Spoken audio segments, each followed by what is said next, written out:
Today on Joe's Geek Show, it's all about The Flash, issue 773. What's going on and welcome to Joe's Geek Show, the video series where we talk comics. And before we get started, if you're new and like to support the channel, you can do so by hitting that like button, clicking that subscribe button, and sharing. And with that, we are on the second part of this Wally West Flash versus Heatwave story. Written by Jeremy Adams with art by Will Conrad, colors by Alex Sinclair, and letters by Steve Wands. And this book starts in the aftermath of Wally's encounter with Heatwave as he's falling through the floor but uses his speed powers to create his funnel hands to slow himself down and gets out before the building collapses. He then has a brief interaction with a fireman before heading back to work where he solves an energy argument they've been having over their project. We then get one page with Yellow Lantern Jessica Cruz trying to stop something that's rocketing towards Earth, which we all know is the Spear of Destiny, and she's unsuccessful as it breaks through her construct. Wally, in the meantime, had gotten another notification and finds Heatwave on the docks, in which Wally has to save a kid before knocking Heatwave down and putting out his fire with a water funnel.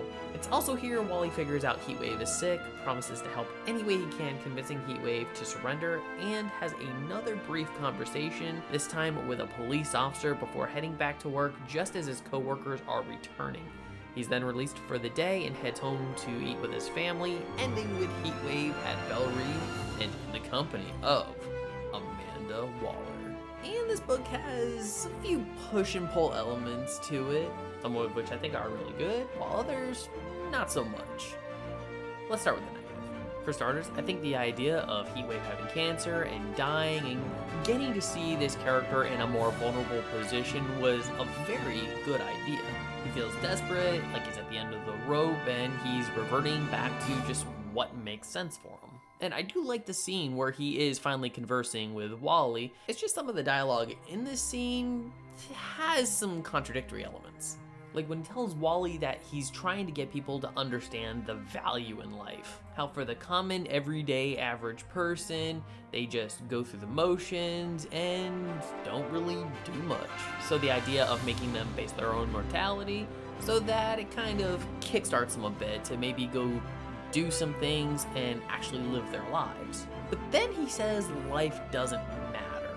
And this is where I found the contradiction. Because if life didn't matter, why would he be getting people to try to see the value in it? Because I think the intention may have been that he wants people to see the value in life, and doing it is the only thing that gives his life any purpose. Followed up on the knowledge that he also essentially is a victim of his own past. The type of cancer he has was caused by the asbestos that he keeps insulated into his suit, rather than any other kind of outlying factor. And with Mick having been reformed up to this point, I think it would have made a bit more sense if, after getting the knowledge that he was dying from his own suit, it would have maybe caused him to really question his own life choices and see that he had, followed the wrong path for a large portion of his life. And with that, maybe try to right some of his wrongs. Again, the subplot of Heatwave battling cancer could be a potentially interesting story, and I did like a lot of the interaction between him and Wally, especially with Wally, because for me, he was the best character in this entire story.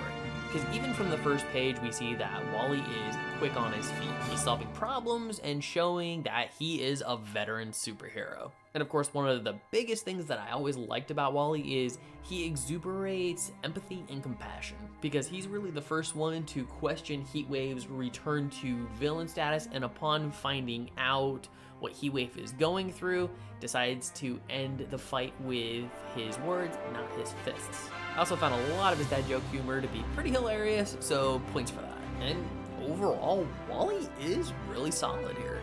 As far as the art goes, I like it. I think it's pretty good. I like the look of the more classic Wally West Flash costume. Those were laid out well, and it's an easy to follow story. Colors like last time are really vibrant, and I don't know what it is, but whenever I see a bright red Flash costume against fires and explosions, it looks really cool. The only real error I found with this book was in the scene where Wally was talking to the police officer, and he says to her, it's part the job instead of part of the job. I think it's really noticeable and breaks the immersion of the read. And at the end, I think it's a fairly basic story with some really good ideas. ideas, some unclear character motivations, but good characterizations. And with that, I'm going to score The Flash, issue 773, a 7.5 out of 10. So The Flash, issue 773. What did you think about this book if you've read it? I'd love to hear your thoughts. Please leave your comments in the comment section below. And if you like this video, I'd love it if you'd smash that like button, share it with some friends, subscribe if you're not subscribed already, and ring that notification bell for more comic book content. And if you're wondering what to watch next, consider one of these 2 videos. Alright, take care, have a great day, and as always, stay geeky.